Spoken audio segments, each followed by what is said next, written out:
sky's not blue.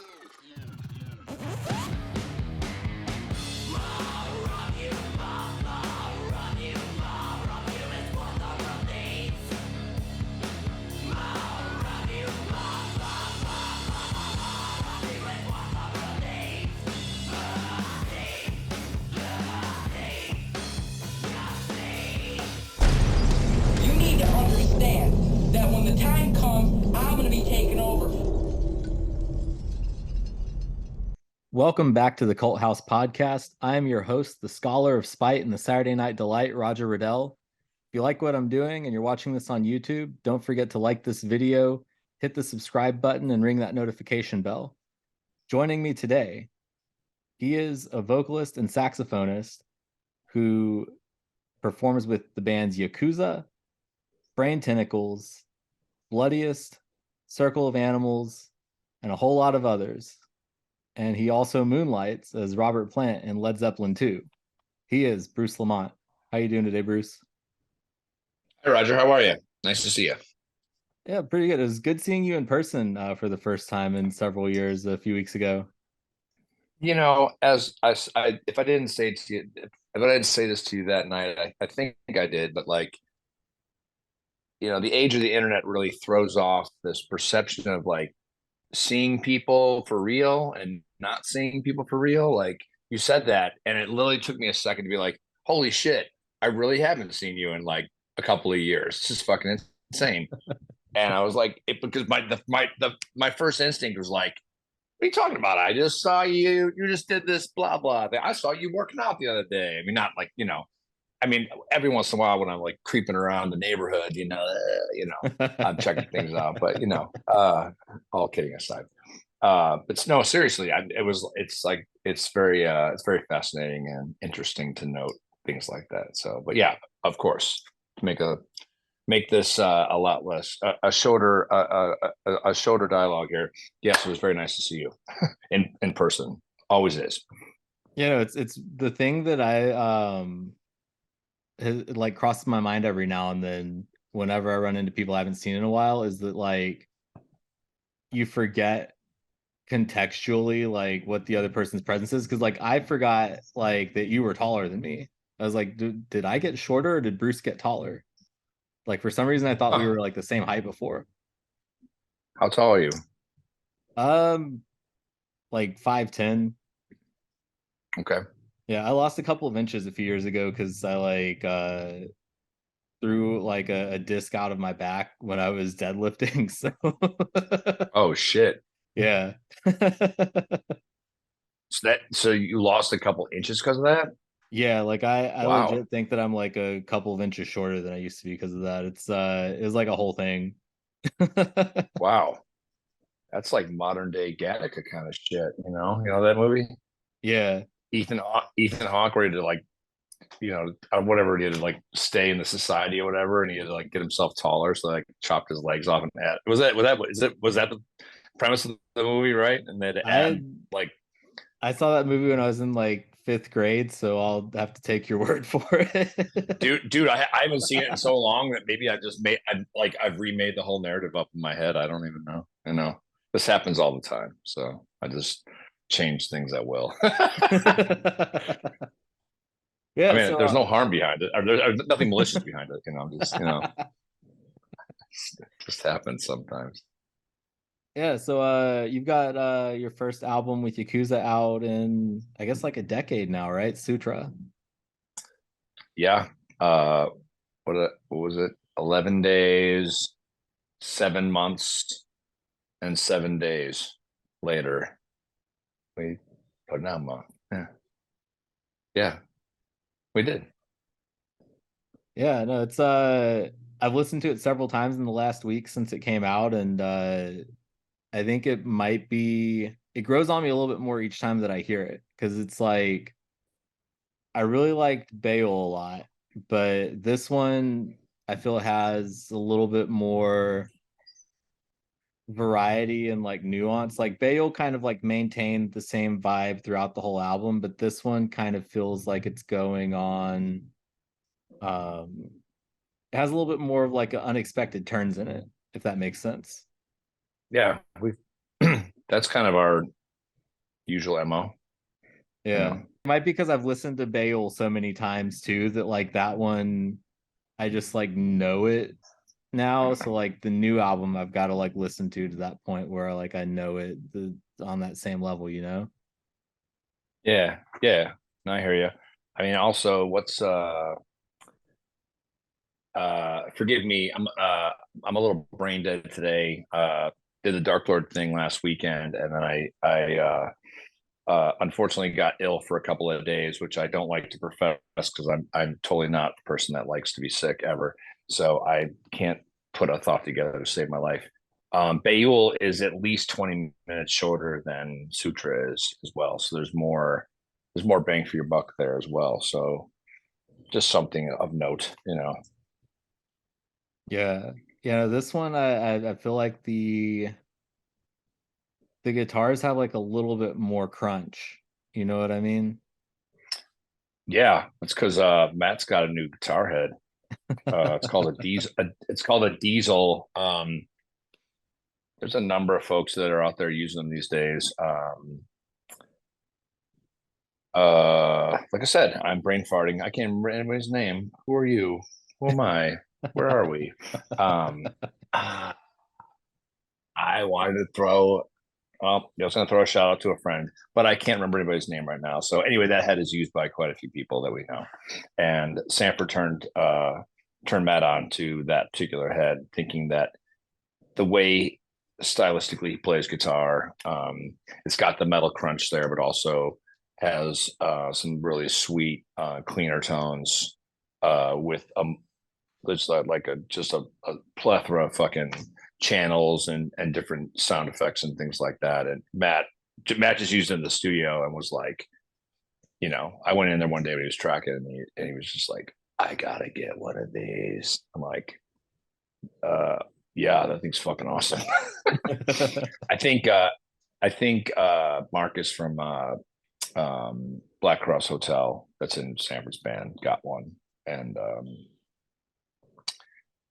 many others that we know. Still can't remember. I'm dying. I'm really embarrassed. Embarrassed for myself. That's all. And sorry, I'm real distracted too. I'm actually looking at your back wall and I see a corrections house poster that I recognize. There's a Neurosis poster up there I recognize. And there's an Atlas Maw Ken Mode poster I recognize. Real sweet. Yeah. The two up top. Thanks for your support. Yeah, I will never run for office. I guarantee. The one in the middle Fuck on the that. top is an old Nocmistium one, and then there's like the Mastodon Rasputin one. Oh yeah, I couldn't see a logo or anything, but I was like, that looks familiar too. I'm also the Metallica poster. I recognize that shot as well. Oh yeah, that's one of the original like Black Album record store promo posters. Yeah. Oh, nice, awesome. Yeah. Did you work at a record store? No. So when I was in like middle school and high school and early on in college, I went to this like independently owned record store in my hometown and bought like pretty much all my music exclusively there, and ended up being like good friends with the owner over the years. And a few weeks before he was going to close the shop for good because like music just wasn't making him money anymore, he was just getting rid of stuff, and he was like, hey, you want this Metallica poster? And I was like, sure. I had that, and then I tried to get him to sell me one of his Iron Maiden posters, and he wouldn't part with it. But like the really sad thing about all that is that a week before he was going to close for good, the mailman came into the store one morning and just found him like laying dead on the floor because he had a massive heart attack. Oh, really? Yeah. That's sucked. Sorry, man. That blows. Yeah, it was wild because like he was a dude who ran like 7 miles a day and was only like 52. Oh, cool. I'm 51. And I don't run 7 I don't run 7 miles a day, but I do run a lot. I might anyway, just no all jokes aside, man. I'm sorry to hear that. And yeah, that fucking sucks, you know. And you kind of don't know when your number's up, unfortunately. Yeah. It's up, it's just up when it's up. And so make the most out of life. That's all I can recommend. Yeah.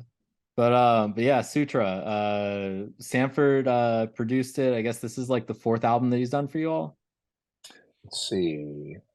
He did Transmutations. Yeah, this would be the fourth that he did. He was an engineer on Samsara with Matt Bayless as well too. So we've been working with old Roger for since 2005-ish. Yeah, that guy's all right. I think he was how I originally like met you back in 2011. Oh yeah. Like, yeah, I think he put me in touch with you, and I was doing a thing for like AV Club. Oh, he did that. I mean, Yeah. I remember talking to you, of course. Oh, well, thanks, Sanford. Otherwise, our friendship would have never blossomed into anything because maybe or maybe some drunken night at the bottle, you'd have been like, "Hey man," or I'd been like, "Hey man, nice White Sox hat, bro, dude. They're fucking sucking right now. They're actually not sucking right now. Last night wasn't so hot, but they've been playing actually okay this last couple 2 weeks, last 11 games. They're 8-3, so we'll take that. Yeah, I need to get to one of the games now that I'm back here in the city. Cool. You should let me know when you want to go if I'm around because I'm always looking for an excuse. I'm actually going Tuesday. My wife's one of her nearest and dearest. She goes by the stage name of Aya Ito. Great vocalist. She sang at did national anthem about a week and a half ago or so. Killed it. They asked her back immediately. She's doing it again on the 30th. She's got fans within the organization. Like Tony La Russa was like a huge fan of her last year. Like he walked up to her afterwards, like gave her a card and was like, "Hey, I'd love to have you come sing at one of my charity events." And Daryl Boston was like, I guess is a massive fan. And then my friend works for the White Sox, so we're texting about it. He knows Aya. And he's like, "Oh man, Aya's like super popular amongst like a bunch of the crew and team guys." I'm like, "Oh, that's rad." And I've got the nickname that he called Daryl Boston and was like, "It's not Bo, but something like that, but something short." And I was like, "Who's that?" He's like, "Daryl Boston." I'm like, "Oh, that's fucking awesome." And he's like, "Yeah, actually, he really wants to meet her." And I was like, "Oh, sweet, cool." So we're going Tuesday with her and her boyfriend, and we're like their two guests. So we get to go on the field with them and stuff like that. So I'm hoping my friend Bob works the White Sox comes out, and I hope Daryl gets to walk over so he can be like, "Hey Daryl, this is Aya."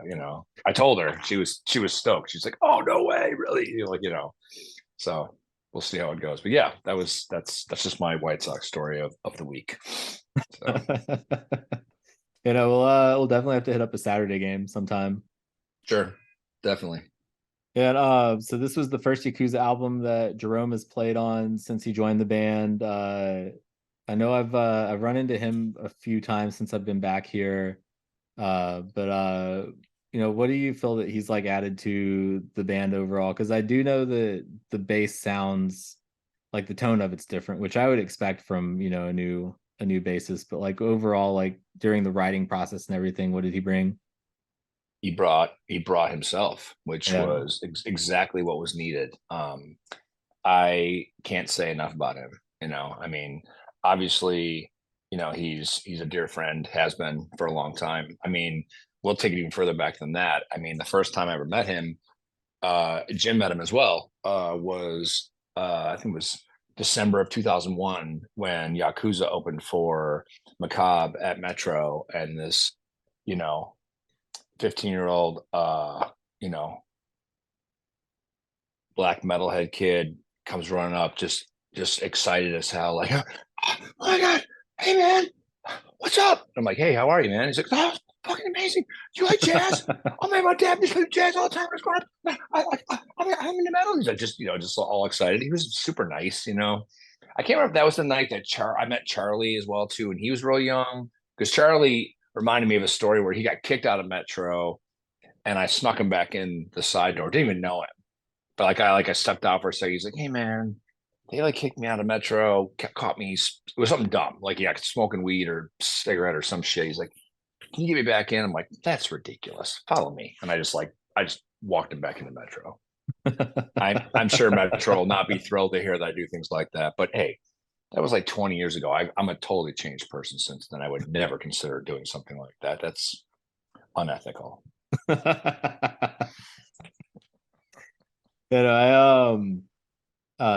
My favorite Jerome story, just off the top of my head, is like back in 2018 when I was up here visiting, when I was still living in DC.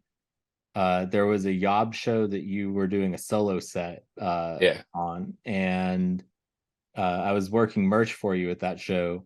And I just remember Jerome walking up to the table and being like, "Oh, he's got you doing this now too, huh?"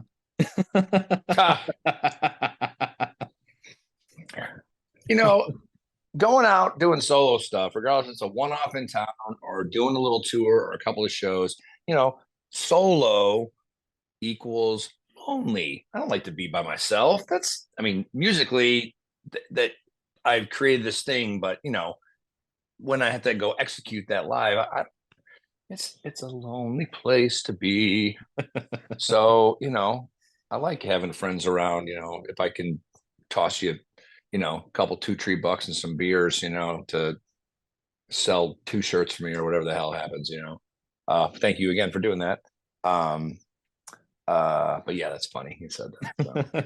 Well, merch is kind of how he got the gig for us. Nice beer, by the way. And if you want to hear the quick story, it's actually kind of funny we're talking about this now because it was Dark Lord Day. So we parted ways with Ivan Cruz in early 2018, and Jim, Matt, and I decided we're going to take our time to find the perfect fit for the 4th member, and there's no rush. We're not going to freak about this. We're not going to put out ads or try. We don't really want to do tryouts. We're the whole idea of that just was just reeked of effort. And we've got, we want to put that into the music. We don't want to put in anything else pretty much. And, so, we had a couple people. I asked 1 or 2 people hey, blah, blah, blah. And I don't want to drop any names. One friend of mine who I respect hardcore, who plays in a bunch of bands around town, killer bass player. Again, I love him, but I still don't want to drop any names. Told me hey, I can't join another band, but if you end up getting a festival date or something you need to fill in, I will happily learn a set. I'm like, cool. Well, at least we can keep the band, rolling along if we get some shows. But we really wanted to start writing some music. And, after, a few months of just back and forth with a bunch of people, I go to work Dark Lord Day, and who comes walking towards me from the merch table over there, Mr. Jerome Marshall. And he goes, "What's up? So, I heard I'm your new bass player." Just like that. And now that might seem like a really cocky move for someone, but you know what? That's exactly what we were looking for without putting it out there. You know what I mean? Someone that had the confidence to be, just upfront and be owning it. Yeah, I'm your new bass player. I was like, bring it, motherfucker. Let's go. And he was already I already know a bunch of songs. And I was like, all right, we will talk. And I walked away from him, and I texted the other 2, and I was like, got 2 words for you, Jerome Marshall. And Jim's just oh shit. Matt's I was already thinking about him. I go, well, apparently he's quote our new bass player. And they're both bring it on, Jerome. And he did. Came to the first rehearsal, knew a bunch of songs, sounded great, right out the gate. This is gonna work out just fine. So yeah. And here we are. 5 years later. Yeah, because I guess the pandemic probably put some things on pause as far as you all putting the new album together, right? Not the creative side of things. When that hit, we started working on the album right when Jerome joined the band, and we were rolling along just fine.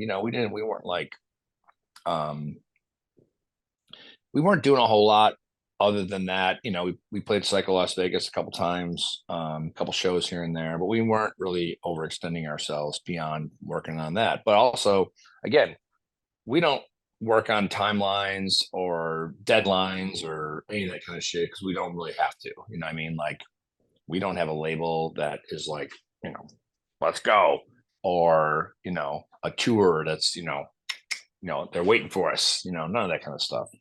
And we just don't live like that. I mean, we're all like adults. A few of us are in our 50s, and we have responsibilities that are beyond this band and music and what else. And so took our time. But when the pandemic hit, that was the one thing that we all agreed upon, was that we were so close. We're like right there in March of 2020. So we said, fuck this. And the four of us still met every week. And we chose to bubble up together and do our thing. And glad we did, because we got the record done. We got the record completed as far as the creative side was concerned. Were there other like factors that were delaying things? Yeah, of course. I mean, there's vinyl. The vinyl plants are our thing. Getting into a studio coming out of lockdown was a little more difficult, believe it or not. Just getting everything done, getting something mastered, just took a little longer. That added to the 11 years for sure, but ain't no pandemic gonna stop this band. Yeah, I mean, it really just kind of like gave you more time to refine what you were working on, and put out probably a different record than you would have if you had put it out sooner than that. Sure. Yeah. I would assume that. I definitely, at least from my end, like I demoed vocal melodies more than I ever have, and Seismic, I did quite a few. Actually, we demoed the whole record, I think maybe twice back then. So I could be wrong. But yeah, I was able to, obviously with modern technology, I can just throw Logic on my computer, and I've got an interface, and I can just like run through, just try things out, whatnot. I mean, anybody can at this point. So I took advantage of that situation, and also I had plenty of free time. So why not? Yeah. And you mentioned the shows that you played at Psycho. I caught the show that you all played opening for I Hate God a few weeks ago, or was that like a month ago already? Yeah. What day is it? That show so I've only gotten to see you guys live twice. So there was 2011 at the Sub T, which I don't think is there anymore, is it? Mm-hmm. That's still Oh, it is? Okay. So I saw y'all there, and it was right at the end of the first tour that Atlas Moth did for Ache for the Distance. And then the second time that I got to see you all was the I Hate God show. And that was also the first time that I've ever gotten to see I Hate God with Mike singing for them. Oh, cool. The only other time I've ever seen them was with Phil. Where? Barbecue. Oh, duh. Yeah, he had to fill in for Mike because that was during the middle of the liver thing. I think that's the same barbecue that you were at, right? Yeah, totally. Yeah. Yeah. I got to sing for them one time, just for one song. They did a it was a Mike liver benefit in 2017, and they had different people come up, and they asked Brain Tentacles to come and play, and Dave wasn't available. So I was like, I'll come down and play solo. And they're like, cool. So I went down and played solo, and it was fun. And then they asked, Phil sang a song, I sang a song, Kate Richardson, which is Phil's partner, she sang a song. Hollis Murphy, I don't know if you ever met him before, from New Orleans, RIP, sweet human being. He sang a song. Sean Knife and Jawbite. Yeah, it was just a whole gaggle of, misfit, degenerate, lovely people. Yeah, it was fun. It was super fun.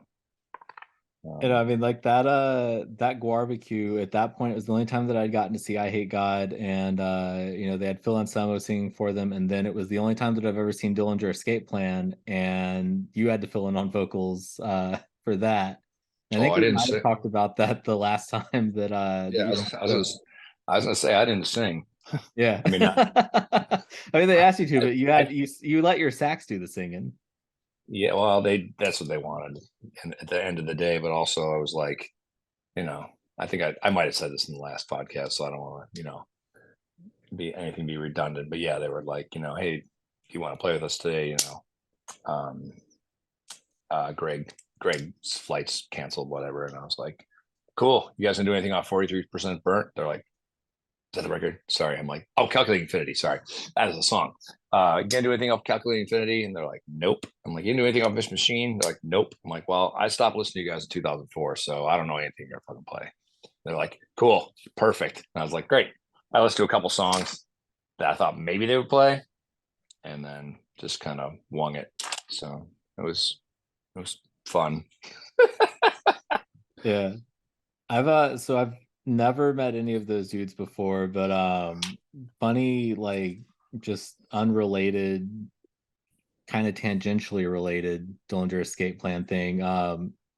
The December after that, I think Decibel had me as the reader of the month, and the little Q&A thing that they had in there, they asked me who I thought would win in a fight between me and Greg. And I was like, why am I fighting Greg? Like, I don't know him. I've never met him before. I don't know that I have any reason to want to fight him. He's a total sweetheart. He's a total sweetheart. That's what I've always heard. He's a sweet dude. And I'm just like, I need to have a reason to fight someone before I can tell you if I would beat them in a fight. You want to fight. You don't want to fight. You don't want to fight any of those guys. They're all totally sweet. Yeah. Actually, I saw Greg like a month later after the barbecue show, and they played Riot Fest because I was working. I went by to stop by and say hi to Ben and Liam Wilson, and Ben's like, "Hey, recognize this guy?" He's like, "Hey, how's it going?" And we had met years ago. Obviously, we hadn't seen each other in like 15 years or whatever. I'm like, "Hey, I'm Bruce. I sat in with your band for a hot second when you couldn't make it." He's like, "Oh shit, I fucking watched that on. I watched it on streaming. That was fucking dude. Thank you so much." And he like hugged me, and he was like, dude, thanks for like just jumping in there. I'm like, oh, my pleasure. I wasn't gonna say no, But yeah, total sweetheart, really nice guy, and yeah, they all are. So yeah, and nothing but good things to say about him. Yeah. Yeah, so that bottle show, we got off on like a tangent from the I Hate God thing, but the thing that stuck out to me during that performance, besides the fact that you all sounded really tight, was that there was a dude in the front who passed out.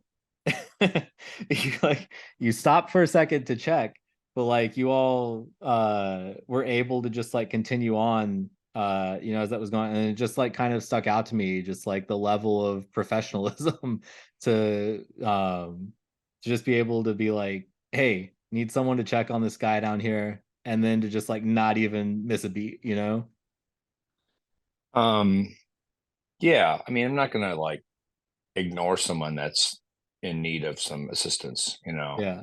But at the same time, how far do you go? Do I jump in the crowd? I mean, obviously, if somebody was like, I would check down him, I could say, I just, as a longtime bartender, I can kind of tell when somebody might be, uh, intoxicated, as opposed to someone having like, an epileptic, event or something like that. But needless, the person needed attention, but I wasn't worried like that they were gonna like die right in front of us. I kept watching them. I mean, if no one showed up, 5 minutes later, then yes, maybe I would have went down and like done something, because I'm, we're both human beings. So I'm not gonna let somebody, die on our watch. But at the same time, it's the club's, that's the club's gig to, take care of things like that. So Yeah. you can't like be responsible for like other people's decisions, like interrupting everyone else's good time either, you know? Nope, you sure can't. Until it affects others, you know. Yeah.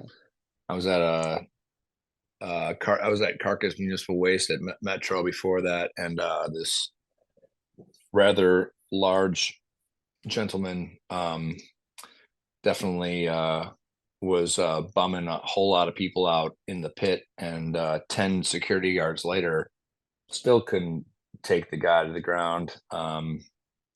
Finally did, and that's just uncalled for. And he was, I saw with my own eyes, he was being rather out of control and very belligerent, and he needed to go. And he didn't just go; he like went to the pokey because he went too far with it all, and he actually hurt one of the security guards. And no, that's not how that's not how the game is played, you know. Yeah. I mean, moral of the story, don't be a dick. Don't be a fucking dick.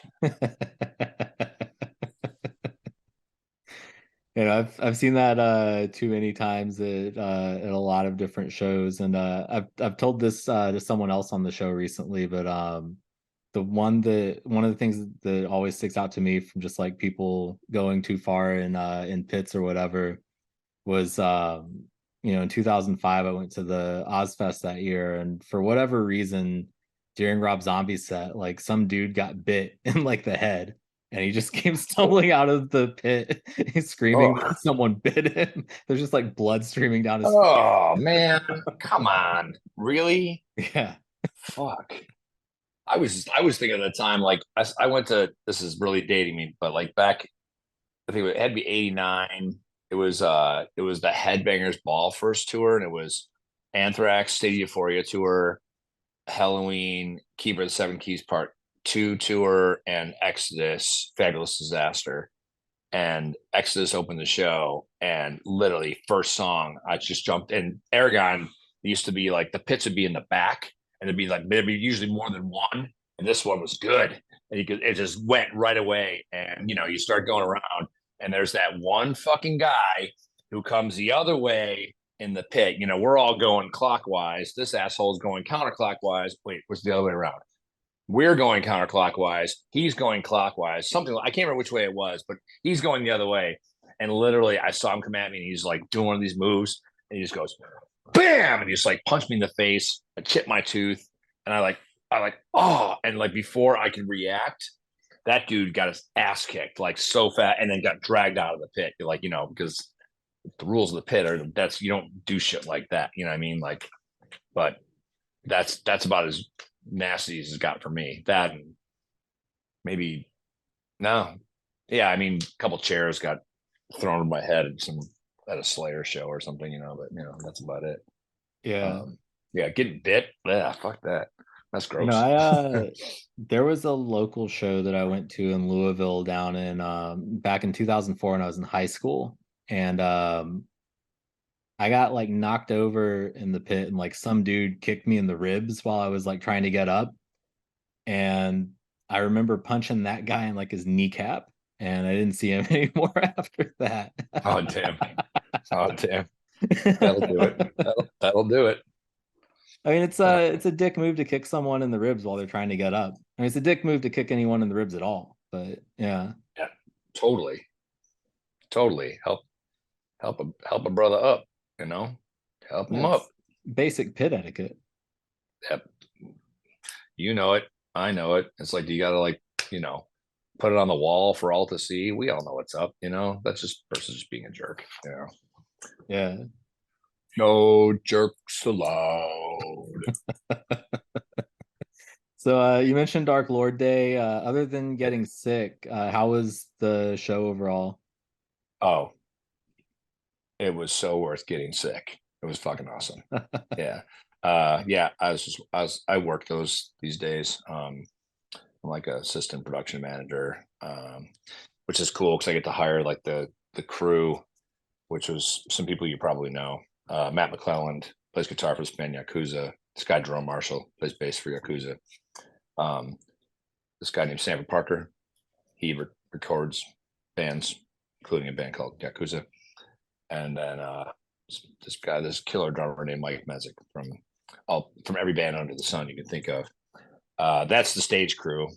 And then I got to hire Stavros to do merch.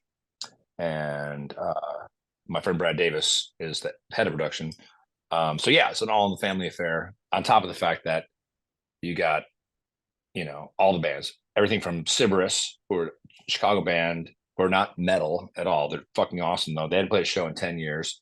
Friends with Nick Floyd. They played first. Enforce played fucking great. Pelican, my Chicago pals, Municipal Waste, Richmond, Virginia / Florida pals, and Cannibal Corpse, So yeah, it was awesome. We had a great day, it was fun as hell. It was like sentimental, also like I think it was like the first event for some people that they truly felt like, oh shit, we're like kind of back to normal, like life wise, no one was like freaking about anything, they're just like trying to have a good day and just enjoy. And everybody just enjoyed each other's company, and there was no one getting mad or freaking out or anything. I mean, like with any kind of event, there's always going to be, little situations you gotta, just you put the fires out, or not, and there weren't even fires. They're like just little nothing. There's little issues that we dealt with, and everything worked out great. And Three Floyds, the company, were really happy with everything. They're happy with the bands, they're happy with our crew, and yeah, I'm looking forward to next year. Gonna do it again. So I almost went down there with Stavros, and I guess it was like the night before. Like there's like a few days leading up to it that I was just kind of feeling off. I was like, I don't know if I'm like getting sick or not, because like you, I rarely ever get sick either. I've been sick like twice in the last 21 years. So I get up to like I guess it was the day before, and I texted him. I was like, yo, I don't think I can make it tomorrow, because like I didn't know if I had it in me to like do the whole like trip to his place and then the trip from his place to the Indiana and then back or whatever. sure. But Sure. kind of been kicking myself for missing it. Don't miss next year, for sure. Come on out. You're Yeah. welcome. So with And the if municipal waste being on the bill, did you get to touch base with Dave Whitty and talk about Brain Tentacle? of course I hung out with Dave Whitty before the fest, after the fest. Yeah, that's one of my partners in crime. So yeah, we got to hang out. We had a great time there. And we didn't talk about Brain Tentacles at all. But we can roll. We can go back to November of 2022. When my wife and I went down to Winston-Salem, where her family's from, for Thanksgiving. I took a little ride up to Richmond to hang out with him for a couple of days, and we got into a practice space for the first time in 5 years. And within 10 minutes we were creating melodies and rhythms, and after 2 days we probably came up with we just came up with a shit ton of riffs. I don't want to speculate how long of the amount of music we have, but yeah, tons of stuff to work with. And that was just getting together without even like talking about anything or really. And yeah, it was pretty fun. And that's kind of like what happened when the first band first started too, was like he and I could just kind of like work off each other really well. So, as wacky and crazy as that band is, he's pretty wacky and crazy, and I most definitely am wacky and crazy. So it all makes sense. And I love the album that you all had out. I guess it was like 5 or 6 years ago now, but 2016. Yeah. Yeah. Yeah. That with that band, because it's like even more kind of like wacky and all over the place, do you feel like that, as someone who used to be a jazz musician for a while, like does that band kind of like scratch that itch more than maybe the other ones do? Oh no. Nope.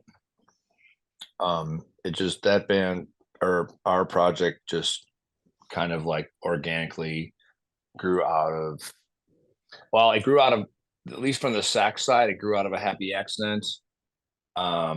We talked about this last time at all? How No, I don't think we did. Last time we went on like a whole detour about Zep 2. We the world, no, you can Google the words lead, LEDZEPPELIN, and everything you need to know about Led Zeppelin is at your fingertips, folks who are watching this. But we don't have to talk about them. And if you want to add the number 2 to it, then you can see what we do. Okay, we'll skip that. Let's talk Brain Tentacles. So in 2013, he called me up, and that was back in the day when Scion Car Company was like sponsoring a lot of heavy music events, what have you. And they approached him about doing a food and drink blog for their like newsletter they had, probably still a print one then, probably the end of print after that. Maybe there's a digital one as well. But anyway, they approached him, and he called me, and he was like, hey, they asked me about this, and I love all my waist guys, but the first person I thought of when a food and drink blog popped up was you. And I was like, oh, well, thanks. He's like, I know you appreciate like, beer and wine pairing with food and stuff like that. So they're going to give me a budget. And since I'm using a Scion car, they're going to pay for some fuel things or whatever. They were going to give us like X amount of dollars a day to do, basically actually go to these nice restaurants and eat and drink and then like submit the check. And we weren't like crazy about it. This is like pre-show stuff. So we weren't like drinking like 20 beers and, 18-year-old scotch and shit, that was later in the night. We didn't charge that stuff to them. I'm kidding. I can't afford 18-year-old scotch on a regular basis. And he's like, so I was thinking, and he and I have been talking about starting a project for years. And he's like, so I think this is the one that we should focus on. And I was like, oh. He's like, so I want to come. How would I come to Chicago? Oh, sorry. I need to back this up. So he just runs that past me. He's like, so you and I could start this project. You can come to Richmond. I can come to Chicago, whatever. And I'm like, he's like, there's no time limit. There's no timeline. I'm like, cool, whatever. Sounds great. Like a week later, calls me again. He's like, oh, snap. Okay, now there's a slight time crunch, but it's a good thing. I was like, okay, what? He's like, Mel Bananas touring this summer. And I screwed the timeline up again. It was 2014, March. Now we're going into summer 2014. He's like, Mel Bananas touring in 2014. He used to be in Mel Banana as a live drummer. They don't have a live drummer anymore. They don't have a live bass player anymore. And I know this because we ended up taking that tour. And they haven't taken support out in years just because they can't really afford to. So because they feel like they're like, offending folks by offering them some low dough, whatever. And Dave's like, look, we're getting money from Scion. Whatever you can afford is fine, or nothing. We'll just figure it out on our own end. Just to have a tour like that would really help us out. And they were like, and they did actually offer us, it was a small but very generous amount of money to do shows with them. And I'm like, fuck yeah, man, let's go. And he's like, okay, we've got like 6 weeks. And I was like, okay. He's like, I'll fly to Chicago a week before the tour. Or I'll drive Chicago a week before the tour, and we'll just lock ourselves in your practice space. I was like, sounds good. All we need is 30 minutes of music. And sure enough, that's what we did. And on the saxophone side of things, I played this solo show some point in 2014, and I use an effects box. It's called a TC Helicon Voice Live Touch, and it's just a multi-effects unit box. And I now have a MIDI foot pedal switch to like control all of the variables and different effects and whatnot. But at the time, I had a small MIDI foot switch that would only control like one or two things, so I would have to actually touch the thing really fast. Well, in the fury of things, sometimes you'll just actually hit the wrong button, and things will go. So I was doing this baritone drone, kind of just building up. It's getting really loud, really loud. And I went to hit, I think I was trying to hit like maybe like a tap delay thing or something. I don't remember exactly what it was, but I ended up hitting like this harmony and chorus effect at the same time. I'd never done it before, and I go, and this thing just happens. Like I'm like, whoa, hell yeah! I did it again. I was like, in my head, I'm like, oh shit, fuck yeah! And I did it again, and I just kept doing it, and I kept doing it, and in my head, I'm like, this is fucking sick. And I'm like, just the sound was nuts, you know. And I was like, just put a pin in that. We got to come back to that. Like at the end of the set, I was like looking at my pedal box, and I was like, okay, don't forget this, try this. And then that was that. I'll even forget. Do you know Monica Kendrick? She writes for she's a freelance writer, but she writes for the Reader and all this stuff like that. We've been friends for like a long time. She was at that show, and who the fuck did I play with? I don't remember. But it was a pretty decently attended show, and she was there, and I walked past her, and she gives me a little squeeze on the elbow. And I'm like, hey, thanks for coming. And I give her a hug, and she's like, dude, sometimes you make that saxophone sound so fucking wicked. And I knew exactly what she's talking about. She's talking about that effect. And I was like, all right, now you've just solidified that I'm totally going to use that for something. So when Dave brought this up, I'm like, hey, I got this idea for this sound. So we get in the room, and he had a couple of beats he wanted to work on. And I said, hey, tell me what you think of this. And I cranked everything up. Oh, and I'd been messing with this sound. I have another like octave pedal I run off of that pedal. So there's 2 octave pedals going, and the sound that you kind of hear on the Brain Tentacles record or live is what was there. And I just hit it once, and he goes, oh, daddy, fuck yeah. And I'm like, okay. And I'm like, well, I have this one little melody, and I just went, it's a song called King to Ka. Really basic, really simple. And he just like immediately jumped on it. Song 1 done. What were I can't remember the exact 5 songs. Forget, who cares? There's 5 songs on the record that we played in a half hour set that we created for that tour. And that was how Brain Tentacles was created, basically. And we did that, and we went on tour with Melt Banana. Our first show was in Minneapolis. I'll never forget it.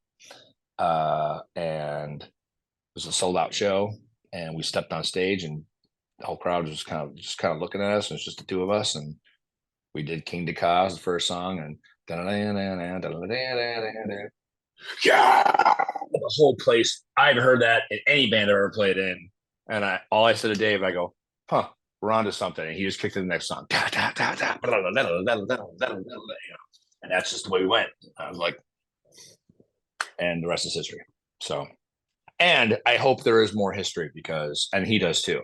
We definitely, we are gung ho on getting Brain Tentacles 2. I don't know if we're actually going to call the record Brain Tentacles 2 or not, but it's a fun project. Like it's just like a fun album to listen to. Cool. We'll see how fun this next one is. We want to get we want to get pretty fucking weird. And started when we were recording the last one. I was like messing around with some keyboard stuff and piano, and was talking about synthesizers, and barely scratched the surface. And now I'm like, oh no, now it's for real, bruh. So we'll see where this goes. But I'm liking the riffs that we just kind of came up with, together. So hell yeah. Yeah, no, it's an album where the first time that I listened to it, my immediate reaction was, what is this? And it's funny that you mentioned Melt Banana, because I had never heard of them before. I think it was 2015 or 2016. I had a photo gig for there's a Napalm Death, Melvins, Melt Banana, and someone else. I think there was a 4th band on that bill. But I saw them open for Napalm Death and the Melvins, and my immediate reaction to Melt Banana was, what is this? But it was like, it's in a good way though. Like it's like, oh it's yeah, unexpected, Yeah, they're amazing as a quartet with a drummer and a bass player. They're amazing as a 2-piece with a drum machine. Fucking awesome, actually. So really amazing. Yeah, I Um, think they were a two-piece when I saw them, and I was just kind of like, this is like video game music on acid. yeah, that's pretty close. I would say. Have you played video games on acid before? Um, no comment publicly. Oh, cool. Um, I have. I don't care. I don't care what I mean, not in the last like 30 years. I know Stavros was telling me that you all were planning on seeing the Mario Brothers movie a few weeks ago. Yeah, I ended up watching it the other night. The wife and I watched it at home, and I loved it. I don't give a Yeah, fuck what. Did you see it? yeah, yeah. Are you a I thought it was Mario fun. fan? Yeah. Yeah, it's so I thought fun. it was exactly what a Mario movie needed to be. Like I And don't need to watch a Mario movie and come away with like some deeper philosophical meaning about anything. that's what I felt when I mean, fuck every critic, and I don't know why the fuck I read Rotten Tomatoes. So I don't fucking care what anyone else thinks. I'm not trying to be an Yeah. asshole about it, but it's like, don't just don't pick it apart. It's what the fuck, dude. It looked amazing. People were bitching about, oh, Chris Pratt is fucking Mario. I thought he was great. Like, what the fuck?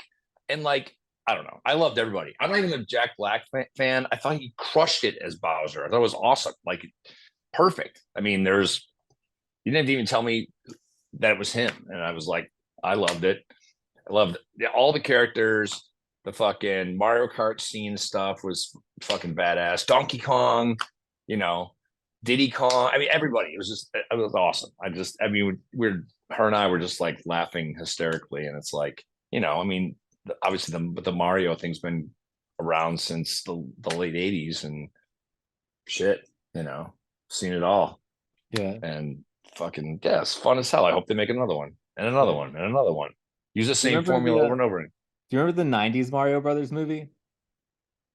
Was it the live action one? Yeah, with Dennis Hopper as Yeah, King yeah, Koopa. yeah. I can't. The live action stuff that's where I kind of like don't. Now that you say that, I might get high or something and watch that just for fun. But Oh, it's the normally, perfect movie for that.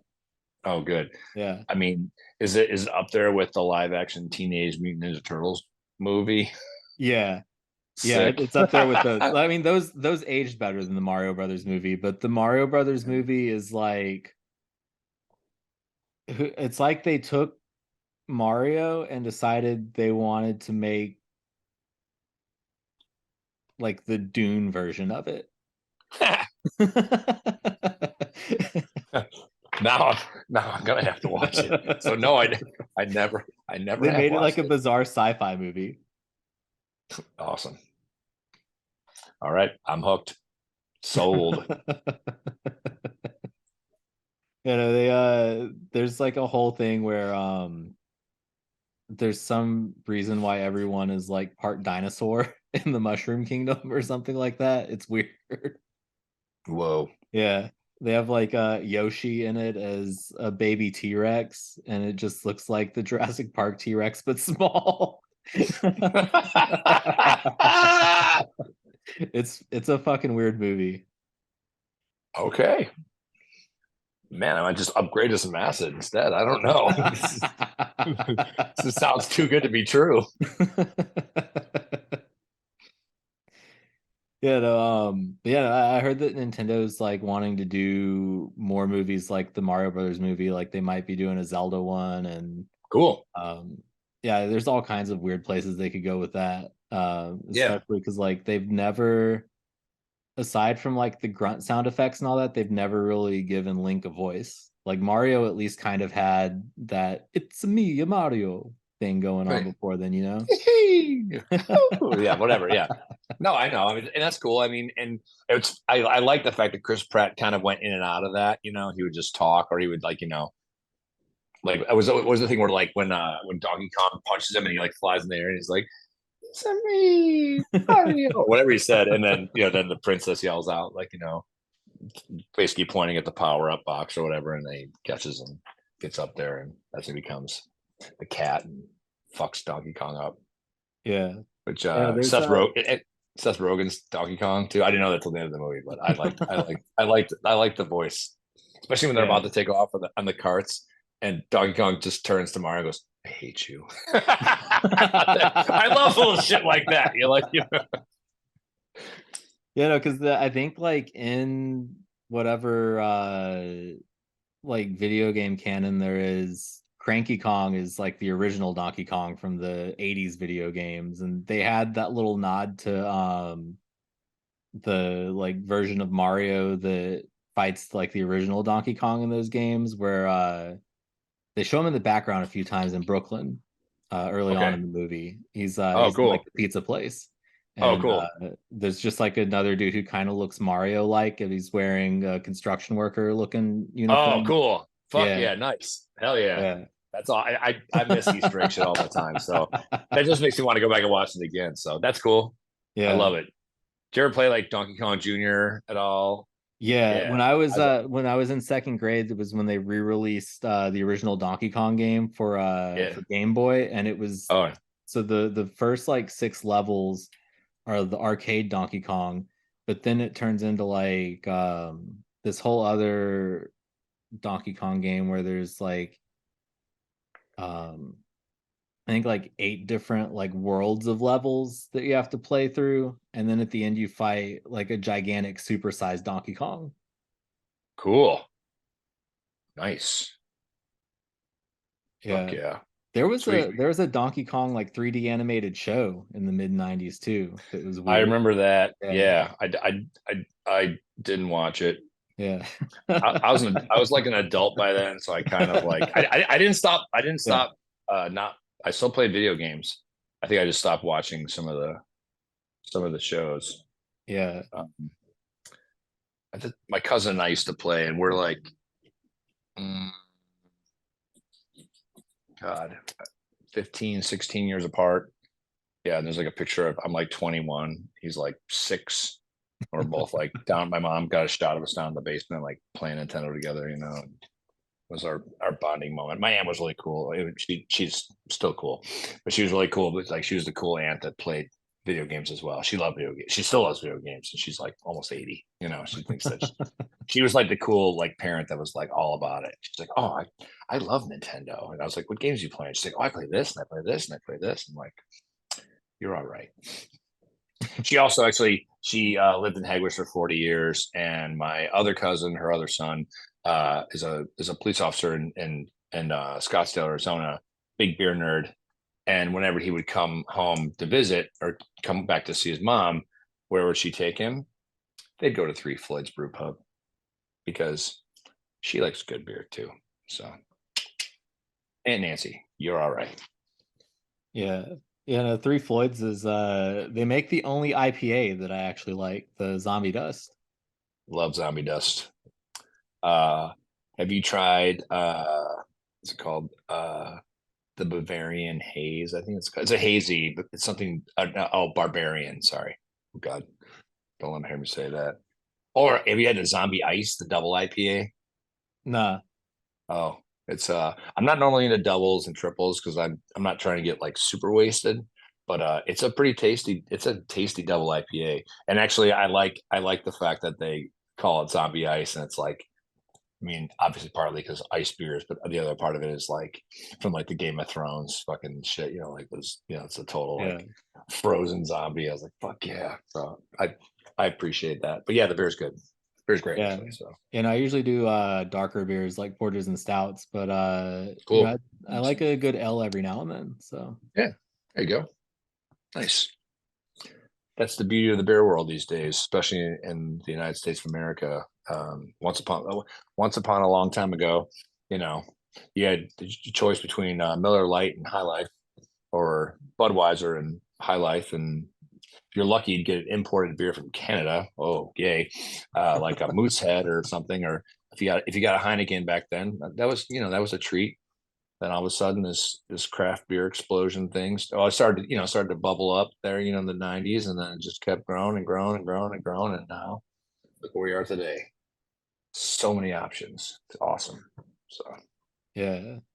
You know, I remember in college, the if I wanted like a dark beer, I was basically just kind of like lucky if a bar had Guinness on tap. oh yeah, totally. Where'd you go to school? University of Louisville.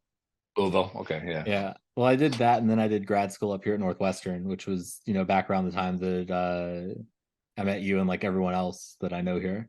Yeah, cool. Yeah, so I've had you for about an hour and 20 minutes now. I don't want to take up too much of your afternoon, but is there anything else that you want to put out there? Is there a Yakuza tour coming up or anything like that? We don't have tours planned per se. We are playing with Yob in town at Thalia Hall on June 6th, which we're real excited about. It'd be great to see them. Not as just to see them live, of course, because they're a fucking awesome band, but they're really good human beings too, and that's going to be great. And I like that place, Thalia Hall. I work there once in a while, but yeah. So looking forward to that, and then we'll see where the year takes us. So far, it's been good. It's been great. So Yeah, I've still never been to Thalia Hall yet, so maybe that'll be the show that I need to go down there for the first time for. come on down. Do it. It was good talking to you, Bruce, and Yakuza Sutra is out now, and you can find it on Bandcamp. Thanks, Roger. You're awesome. Rock you,